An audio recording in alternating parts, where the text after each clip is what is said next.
Skate fans, Reichle here. Little expose on my Quiver. First board is a Z-Flex Jimmy Plummer reissue from 2004.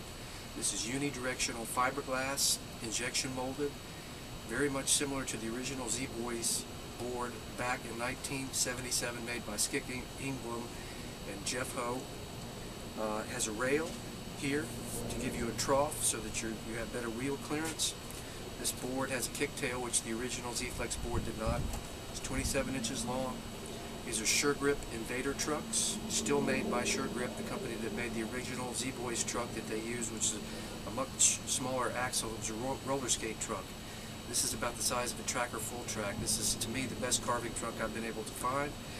These are ABEC 11 Retro Zigzags 87A.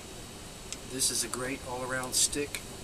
The fiberglass is very responsive. You can carve, you can do speed, you can ride a pool. This is a great board, worth a lot of dough.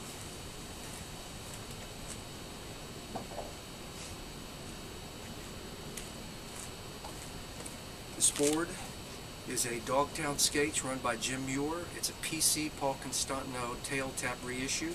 It's unique because the deck is flat, not concave. Has a kicktail. These are Tracker RTS 106 trucks. These are slalom trucks, about the same size as a Tracker full track, but they turn very sharp like the original Bennett's. These are amber tunnel rock reissues. In terms of as close as you could get to a pool board that the Z-Boys rode back in the 1978, say, this is pretty much as close as you can get. This is a great board, PC tail tap reissue by Dogtown Skates run by Jim Muir.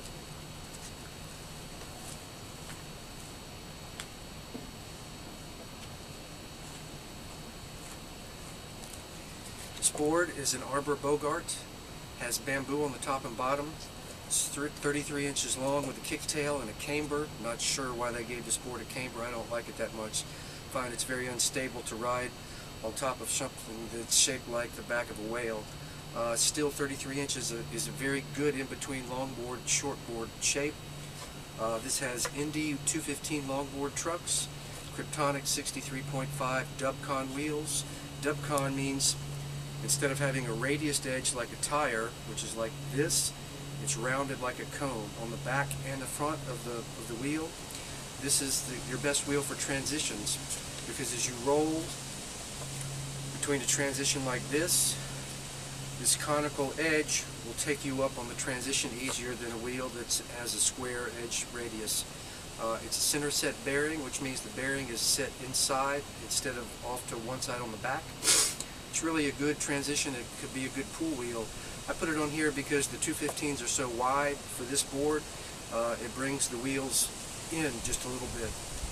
This works well for a general all-around cruiser, and you could probably do tricks. You could probably do a pool if you wanted to. Arbor Bogart.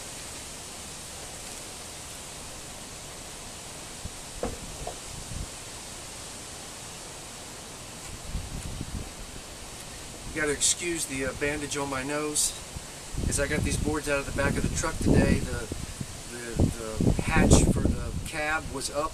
It's dark. It's a sharp metal point. I turned around the corner and I jammed it right into my nose. So this is a makeshift bandage of duct tape and cloth from my shirt to keep my nose from bleeding because I have a gash. Anyway, that's the love that you put in, the dedication for wanting to do a skateboard instructional video. This is an Alva 1978 reissue. This is kind of a sleeper board. Not too many people know about this. The 77 Alva reissue was the #1 seller for tailtap.com as far as the first release of one of those retro boards from the late 1970s that's flat. The 78, in my opinion, is a better board. It has wheel wells. It's wider. It's a different shape. It's 7 plies of hard rock maple. It's very stiff. This has got Tracker RTS and RTX trucks, a slalom truck on the back, an X truck on the front, which is a looser turn. These are ABEC 11 no schools wheels, which is supposed to be a slide wheel. They're about twice this wide, but they're really slow. I chopped down the back of it. I cut the back of it off. So this is very quick. Right now, this is the most lively board that I've got. Has rails on it. Tailbone looks very nice. The green. This is a very good all-around. You could ride ramps. I haven't ridden this much, but I'm going to make this my main stick because you can learn, you can do lots of things on this. Great board, Alva 1978 reissue.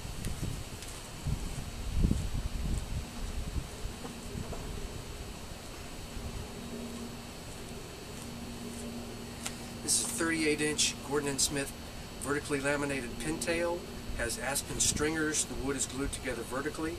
These are Bennett Vector reissued trucks. They're fairly wide, fairly tall slalom trucks. They turn on a dime. These are OJ3 reissue wheels. These are very fast. Back in the day, late 1970s, the OJs won the downhill speed record.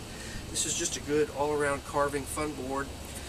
I inverted this. When the board came, it was cambered like this. So here again, you're riding on top of something that's shaped like this. Most of the boards you see on the internet today have a rocker and they flex. So I flip this upside down, put the grit tape from the bottom onto the top so that I get more of a ride. Very nice carving all around fun board. G&S 38-inch pintail.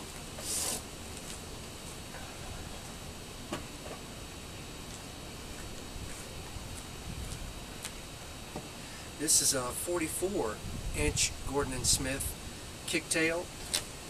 It's not vertically laminated. This is pretty much the better example of an all-around longboard that you can get at 44 inches long. It's just a fun board. Has a concave to give you a nice pocket. You can carve. This is set up with Paris 150mm reverse kingpin trucks. This is the first truck that we've seen that's got a reverse kingpin. So the kingpin, instead of being down here, is opposite, which means that you can take these trucks to speed. You could go downhill really fast, and because the way the kingpin is situated, you don't get speed wobbles or the front truck doesn't slalom. So this is the first real longboard truck that we've seen. You can either use 180mm or 150. I like the shorter axle length for this board for whatever reason. It's a fairly tall truck, but I put riser pads on anyway because I like the cushion that it gives. These also are ABEC 11 Retro zigzags. They're 83A. The lemon is a slightly softer compound than the orange. Extremely fast, slalom, speed wheel. Many people in the industries are using this as a staple wheel for pretty much all-around skating. This is just a nice all-around surfy cruiser with a lot of flex that you can pump. Nice board.